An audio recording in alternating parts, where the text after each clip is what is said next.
अस्सलाम वालेकुम दोस्तों, क्या हाल है आपके। उम्मीद करता हूँ आप सब खैरियत से होंगे। दोस्तों, आज मैं जिस क्रीम का रिव्यू लेके आया हूँ उसका नाम है सिंसी की ब्राइडो वाइटनिंग क्रीम। दोस्तों, ये स्किन प्रोडक्शन करता है।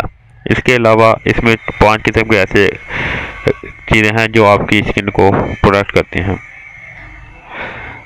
तो दोस्तों, वो कर ज़ाया किए बगैर सबसे पहले मैं इसकी तरफ आता हूँ।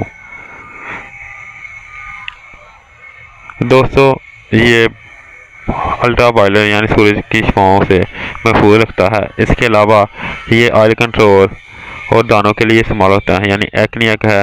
इसके अलावा आपको बैलेंस मॉइस्चराइजिंग देता है, लेकिन जितनी आपकी स्किन को मॉइस्चराइजिंग की ज़रूरत होती है इतनी आपकी जिस को प्रोवाइड करता है। इसके अलावा ये स्किन ग्लो और स्किन पॉलिश के साथ आता है।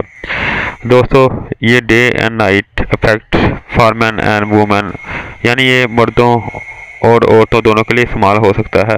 ये दिन और रात को भी इस्तेमाल कर सकते हैं, यानी आप दिन को भी इस्तेमाल कर सकते हैं इसको और रात को भी इस्तेमाल कर सकते हैं।